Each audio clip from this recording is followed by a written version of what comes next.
श्री वल्लभाधीश की जय, श्री गुसाई जी परम दयाल की जय, श्याम सुंदर श्री अमने महाराणी की जय, श्री हरिराय महाप्रभु की जय। આપણે વલ્લભાખ્યાન વિશે રસપાન કરીએ છીએ, તેમાં 7મું વલ્લભાખ્યાન ચાલે છે। પુષ્ટિમાર્ગમાં 7નું બહુ મહત્વ છે। 7 શ્રીનાથજીની ધજાજી છે, ગિરિરાજની પરિક્રમા 7 કોસની છે, ગુસાઈજીના લાલજી 7 છે, વેણુના છિદ્ર 7 છે, સંગીતના સ્વર 7 છે, મુખ્ય રંગો પણ 7 કહેવાય છે। છઠ્ઠા આખ્યાનમાં ઠાકોરજીની અનોસરની લીલાથી લઈને શયન સુધીની લીલાનું દર્શન કર્યું।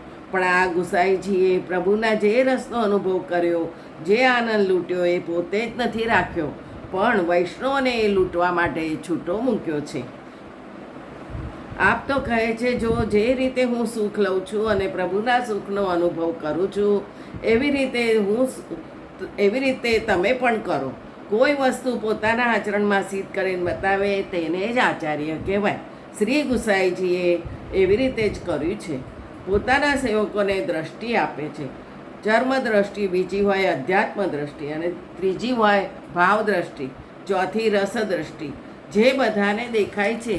જ્યારે તાત્વિક અર્થ સમજવા લાગે ત્યારે માનવું કે આધ્યાત્મ દ્રષ્ટિ થઈ, ત્રીજી ભાવ દ્રષ્ટિ, જે ક્રિયા આપણે કરતા હોઈએ એ ક્રિયાની પાછળ પ્રભુની લીલાના અનુભવ થવા લાગે એ ભાવ દ્રષ્ટિ। જ્યારે પણ ઠાકોરજીની સેવા કરીએ ત્યારે ઠાકોરજીની આસપાસ એટલા પણ જીવો હોય, આપણા ઘરના વ્યક્તિઓ સેવામાં હોય, તે કોઈ પણ આપણને સગા સંબંધી ન લાગે, પણ ઠાકોરજીની લીલાની કોઈ સખી લાગે, ઠાકોરજીના વ્રજભક્તો લાગે। આવી દ્રષ્ટિ આવે ત્યારે માનવું કે રસ દ્રષ્ટિ થઈ। જ્યારે આ રસ દ્રષ્ટિ આપણને મળે ત્યારે સાચા અર્થમાં ભગવત સેવાના આપણે અધિકારી બનીએ। આગળ છઠ્ઠું, બ્રહ્માદિ મહામુનિ અતિ જ્ઞાન પારંગતા, તે મધુ સિંધુની કહીએ માખી, ન કોઈ હુઓ ન હોય રૂપ સમ, તેહનો સકલ નિજ નિગમ સાખી। બ્રહ્માજીથી લઈ બધા દેવતાઓના અતિ જ્ઞાની એવા મહામુનિઓ પણ ગુસાઈજીના પ્રાગટ્ય સ્વરૂપને ઓળખી શક્યા નથી। તેમને સાચા સ્વરૂપનું જ્ઞાન ન હોવાથી તેમની સેવા અને દર્શનનો સ્વાદ ચાખી શક્યા નથી। મધના સમુદ્રમાંથી એક માખી જેટલું મધ લઈ શકે તેટલું જ તેઓ લઈ શક્યા છે। વિઠ્ઠલે જ પ્રભુના પ્રાગટ્ય સમાન હજી સુધી એવો બીજો કોઈ અવતાર થયો નથી, અને હવે પછી થશે પણ નહીં, એમ શાસ્ત્રો કહે છે। બ્રહ્માજીથી માંડીને બધા દેવો અને મુનિઓ જ્ઞાનમાં અતિ પારંગત છે। તેઓ ભક્તિરૂપી અમૃત રસના સમુદ્રમાંથી એક માખી જેટલો રસ ચાખી શકે તેટલો જ ચાખી શકાય છે। વિઠ્ઠલે જ પ્રભુ સાક્ષાત ભક્તિનો જ અવતાર છે। આવા અવતાર આજ સુધી ભૂતલ પર થયા નથી અને થશે પણ નહીં, એમ વેદ અને પુરાણો કહે છે। જે પુષ્ટિ ભક્તો ગોપીજનોના ભાવથી ભક્તિરૂપી અમૃતનું રસપાન કરે છે તેમને જ આ આનંદ પ્રાપ્ત થાય છે। દેવો આ આનંદનો રસ માણી શકતા નથી, કારણ કે તેમને ભક્તિનો અધિકાર નથી। ગુસાઈજીના પ્રાગટ્ય વચ્ચે સ્વર્ગલોકમાંથી દેવતાઓએ આ આનંદની ઝાંખી કરી, પુષ્પવૃષ્ટિ કરી હતી, પરંતુ તેઓ પાછા પોતાના કામમાં લાગી ગયા। તેથી કવિ અહીં માખીની ઉપમા આપે છે। ગોપીજનોની પ્રેમ લક્ષણા ભક્તિ શ્રી ગુસાઈજીની કૃપાથી પુષ્ટિ ભક્તો પ્રાપ્ત કરે છે। શ્રી ગુસાઈજીએ આ ભક્તિ પોતાના શરણસ્થ જીવોને દાનમાં આપી છે। એથી પુષ્ટિજીવો પ્રભુના સેવા સ્મરણ કરે છે। બ્રહ્માજી, શિવજી, ઉદ્ધવજી, શેષજી વગેરે મર્યાદા ભક્તો પણ ગોપીજનોના ચરણરજની ઈચ્છા રાખે છે। વામન પુરાણમાં પણ બ્રહ્માજી ભૃગુ ઋષિને કહે છે, મેં પૂર્વ 60,000 વર્ષો સુધી તપ કર્યું, છતાં મને ગોપીજનોની રજ પ્રાપ્ત થઈ નથી। તેમજ બ્રહ્મા, વિષ્ણુ, શિવ, શેષ, લક્ષ્મી વગેરે કોઈ ગોપીજનોની સમાનતા કરી શક્યા નથી। ઉદ્ધવજી ગોપીજનોના ચરણારવિંદની રજને વંદન કરે છે, તેઓ કહે છે કે હું નંદરાયજીના વ્રજની સ્ત્રીઓ એવા ગોપીજનોના ચરણારવિંદની રજને વંદન કરું છું, જેમના મુખમાં હરિકથા રૂપી ગુણગાન ભર્યું છે. તેમના ચરણની રજ ત્રણેય ભુવનને પાવન કરનારી છે.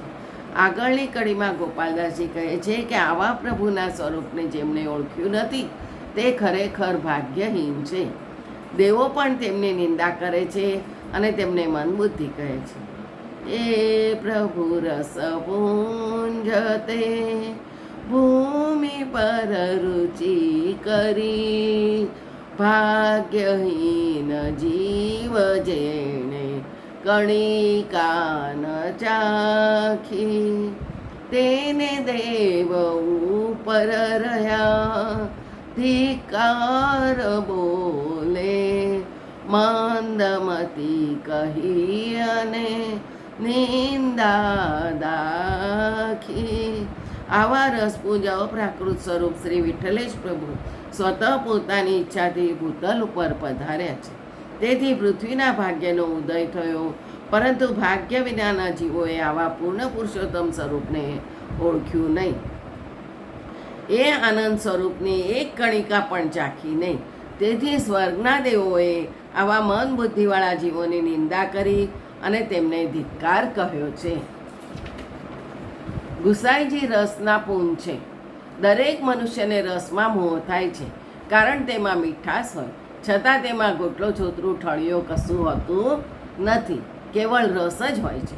વિઠ્ઠલેશ પ્રભુનું સ્વરૂપ આવું અલૌકિક રસના પૂંજ રૂપ છે, પરંતુ ભાગ્યશાળી આ રસને ચાખી શકે.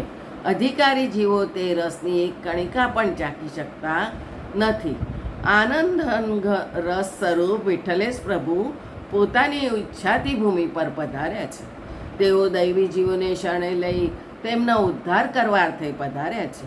તેઓ આઠે દિશામાં પધારી દૈવી જીવોને શોધી શોધીને શરણે લે છે, પરંતુ ભાગ્યહીન જીવો તેમની કૃપા કણિકાને ચાખી શક્યા નથી. દરેક પ્રાણી માત્રને સાકર પ્રિય હોય છે, તે ખાવાથી આનંદ આવે છે, પરંતુ જો ગધેડો સાકર ખાય તો તે તરત મરી જાય છે. નરકનો કીડો મધનો રસ માણી શકતો નથી, તેમ પુષ્ટિમાર્ગની પ્રેમ લક્ષણા ભક્તિની નિર્વિકાર લીલાના દર્શન સાધારણ અનઅધિકારી જીવને થતા નથી. આવો જીવ આનંદનો માર્ગ છોડી કૃપાથી ચાલે છે. માટે હરિરાયજી પણ કહે છે કે રસરૂપ વિઠ્ઠલેશ પ્રભુના અલૌકિક સ્વરૂપનો રસાસ્વાદ જેણે ચાખ્યો નથી તે ખરેખર હીન ભાગી છે. જન્મ મરણના પ્રવાહમાં ગોથા ખાનારો છે. જીવો પુષ્ટિમાર્ગની રસરૂપ સેવાને જાણતા જ નથી. આવા જીવોને ઉપર રહેલા દેવો મન બુદ્ધિવાળા કહીને ધિક્કારે છે અને તેમની નિંદા કરે છે. શ્રીમદ ભાગવતમાં 10મ સ્કંદમાં કહ્યું છે, જે મનુષ્ય જન્મ ધરીને ભગવાનથી વિમુખ રહે છે તેની વિદ્યાને, તેના વ્રતને અને તેના કુળને ધિક્કાર છે. બીજું આવતીકાલે. જય જય શ્રી ગોકુલેશ.